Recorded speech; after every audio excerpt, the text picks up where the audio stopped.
Hello and welcome to Coffee with Ceri. I'm Ceri Griffiths, or some of you know, Ceri the Crafter. Now, cup of coffee time means that if you've not seen this before, what I do is I just choose a topic that's come to my attention or something that's bugging me or something that's niggling at me, and I will give my personal and only my personal views of this with no meant to offend anyone, just basically raising a topic. Maybe you'll have a conversation with your family or friends about it. Maybe it'll make you stop for a few seconds and think about something as well. Just something. So it gives me a chance to have a cup of coffee and a nice break, to be honest.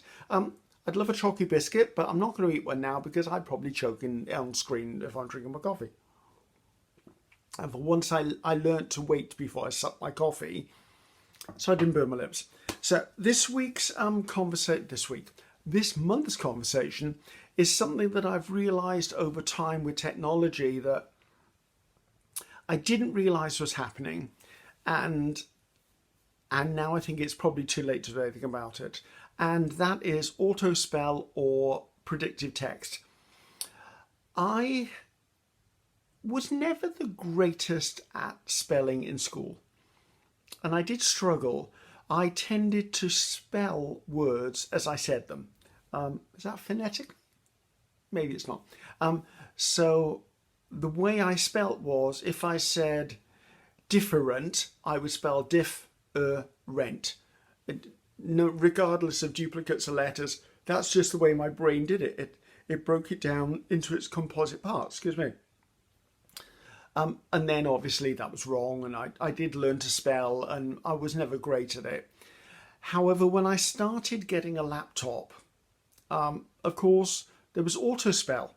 Now, what I found out was that my way of spelling as I say it was enough to prompt auto spell to show me one or two words, and I would always know which was the right spelling. I couldn't spell it, but I could always know if I saw one or two or three versions going, is it this one, this one? I would know exactly which one it was, and I'd click on it. And then when I got my first mobile phone that you could text on, there was predictive text. So it would add in words based on the couple of letters I had ahead of time. And I would do that as well. And what I found over time was I've lost the ability to spell correctly. I mean, as I said, I never really was able to spell wonderfully well in the first place. But now I can hardly spell at all because I'm so reliant on the technology. Now, I know you're going to say, Ceri, you could turn off predictive text, you can turn off auto spell. Totally agree.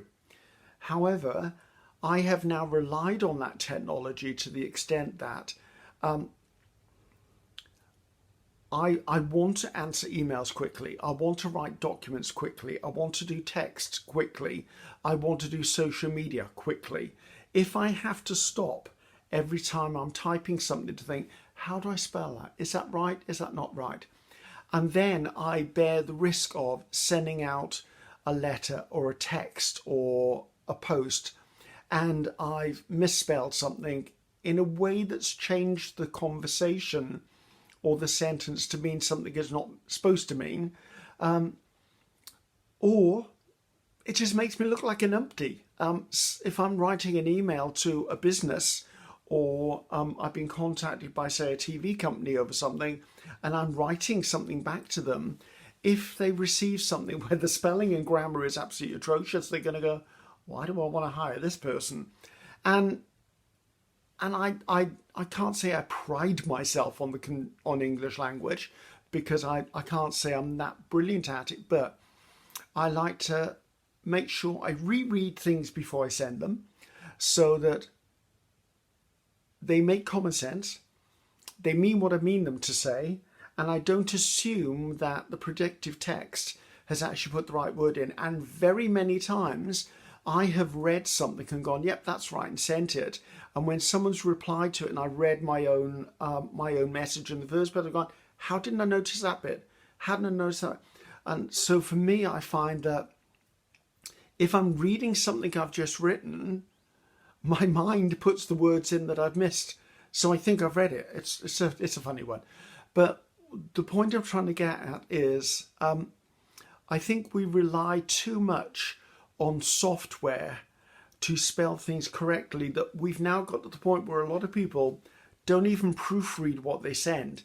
They type it up, they text it with their thumbs or their fingers. They think they've read it as they're typing it, and they send it, and then what the other person gets at the other end is sometimes complete gobbledygook. And I know because I've been the receiving end of some of those messages, texts, letters, stuff like that. I'm also quite big, and this is probably unnecessary, but I feel I have to do it. Maybe it's a generational thing. I find that when I write a text to someone, I will actually put the grammar in as well. Like, I'll use my commas, my full stops, my parentheses, my whatever you call them. I'm not very good at the names of them either. But I know what needs to go where it needs to go. Because I do that out of respect for the other person. I will try to make sure that the message I'm sending is correct, clear, spelt correctly, and correct grammar and punctuation within it, out of respect for the person who's reading it, and out of respect for myself too. I don't want to look like a complete and utter numpty because I've spelt something wrong, or I put the wrong word in, and haven't double checked that it means exactly what it means. Like, let's see, there's a couple of words out there that really throw people. Which, I think there's at least 2 or 3 different spelling of which. What's the other one? Presidents, that's the one. There's another one. What's the one that always throws me? Oh, your, Y-O-U-R, or Y-O-U-R-E. You, your, and your. They all sound the same. I'm not surprised that some people struggle with the English language. We've got some seriously messed up language here in the fact that there are silent letters. There are rules that, like the rule of I before E except after C, although that's not always true. Sometimes that doesn't work either. It's a very frustrating thing to do when you're trying to deal with a language that English is spoken in a lot of the world. Thank goodness, because I wouldn't survive otherwise. But I can understand why it's such a language that people struggle with. There's just, like, weather. I mean, that's another word. Like, weather as whether I do this or whether I do that, or weather as in the sunshine and clouds. You'll note here, by the way, I'm avoiding spelling anything. There are just so many things out there, and I want to make sure I get them right. And I think when we used to do snail mail, we used to write a letter, send it, and receive it. You would receive a letter. I used to love receiving letters. You'd receive a letter, you'd read the letter. I wouldn't normally answer the letter the same day, probably the next day, because I'd set aside some time to write the letter back, and I'd read the letter bit by bit, and I'd answer any questions. I'd give updates on stuff. I'd be the friend or the pen pal, whoever I was. I would write a really nice long letter. My handwriting is horrible, so I normally typed it on a manual typewriter because my handwriting is beyond doctor. It's beyond chicken scrawl. My handwriting is heinous, but I do what I can do. So I used to type all of my mail back up, not on a computer, on an actual manual typewriter, which is over there in the corner, to be honest. I've got my old typewriter. And then I would mail it.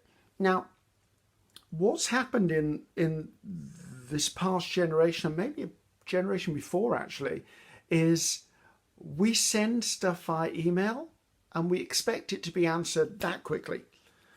And it's like, we as recipients have built a habit of, I don't know about you, but if an email comes into my email box, I used to answer it immediately or within like 5 or 10 minutes of actually noticing it was my inbox. Therefore, I was training the person at the other end to realize that if they emailed me, I would get back to them immediately. And then on 1 or 2 occasions, I couldn't get back to them immediately. They then follow it up with, what's wrong? Have I upset you? Is there something going on? Are you avoiding me? And I'm like, no, I just haven't got time to answer your email. Whereas when we were doing snail mail or written letters, we actually did have at least a week where we didn't expect an answer back. And I think we're now in a culture where everything has to be instantaneous. Just because someone has sent me a WhatsApp or a Facebook Messenger or commented on a post or a YouTube, I can't always just jump in and get it.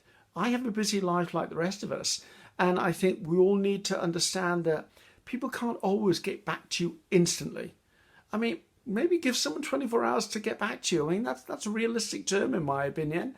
Sometimes if I receive an email, I won't answer it for 2 or 3 days because not a priority. And there's no priorities tugging at us. And I think that wanting to react and respond immediately is the thing that's made us reliant so much on software to spell check everything, to put the correct grammar in. Predictive text has gone in there. Heck, we even have Excel spreadsheets and stuff like that where you don't even need to do math anymore. You basically have a column of figures, and as long as you put the right formula in the box at the bottom, it'll do the math for you. Now, I do my accounts before I submit them to my accountant, and I'm one of the sad sacks in the world because I do my accounts on it's numbers because I work in Mac. And then I have to send it as an Excel spreadsheet because my accountant works in Microsoft. However, it's numbers and Excel are pretty much comparable with each other in my opinion. So I enter all the details in, I put all the columns of figures in. I then have the formulas which are put in the boxes which add all the figures up. But I will pull out a manual calculator, like regular electronic calculator, not a push button one, and I will add the whole column up to make sure the technology is actually added up correctly. Now, that may be me just being insecure in my math. It may just be me being over the top. It may be a generational thing, but I need to know that what I'm sending out is accurate because the consequences of sending out the accounts not accurate can have ramifications. Oops, knocked that clock over. Can have ramifications, and the ramifications I don't want to deal with. So I do check, I double check everything. And I think that we rely so much now on technology that are we forgetting the skills, and are children in school now not getting the skills to start with? I mean, I'm not a father, I'm not a grandfather. I'm sure they must do spelling in school.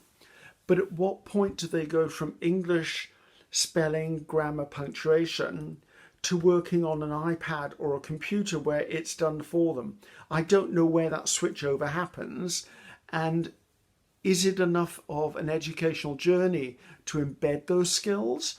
Or are we actually just learning them because you need to learn them and then forgetting them all because we rely on technology anyway? So it's a weird one. It's a bit of a weird one.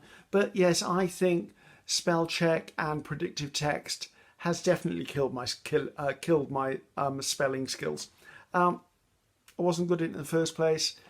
I should really have not relied on it so much. But at least I know enough spelling to recognise the right word when I see it, when given options. So there are times when I'm not in such a hurry and I will try to spell the word correctly before I do it, but I type very quickly.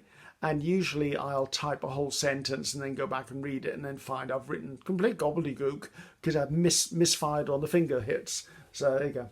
So anyway, it was just a quick little chat, guys. As I say, it's just a topic that I've found has affected me. I do miss writing letters, although for me it was never really handwritten, it was always typed. I do write in my journals, handwrite in my journals, which I didn't do for a very long time because I felt I was going to spoil the journal or spoil the beauty of the page I created. And then a friend of mine said it was really important that you did write in them because your handwriting is part of your character. And as long as I can read it, I don't really give a damn. I think the journals I create are pretty much for me when I get older. Maybe I'll start forgetting things. Maybe I'll need to reread some of my own memories. When you reach a certain age, there's a lot of memory to actually remember. And maybe I won't remember it all. But at least I'll have journals and pictures and photographs and drawings and things like that that I can always flick back, and I'm sure that's going to trigger my memories. So anyway, just basically talking about spell check and predictive text here. I don't know how you feel about it. I don't know whether you do any puzzles or you do any games where it keeps your spelling skills up to speed, or whether you choose to still write letters by hand. I know I've got one to write shortly, actually. I've got a friend in Australia who we used to send each other. It's funny. Okay, this is way back there. This was like in the 1990s, and she lived in Australia, in Sydney, Australia, and I was in LA, or I was living in Britain at the time. And what we used to do is we used to have little handheld cassette machines, and we used to have a cassette, and we talked to the cassette, and then once we finished short, we paused it or stopped it, and then the next day I'd probably, so that a cassette would take 2 or 3 days to build, and you sit down with a cup of coffee, have a chat, funny maybe in the roots of this idea,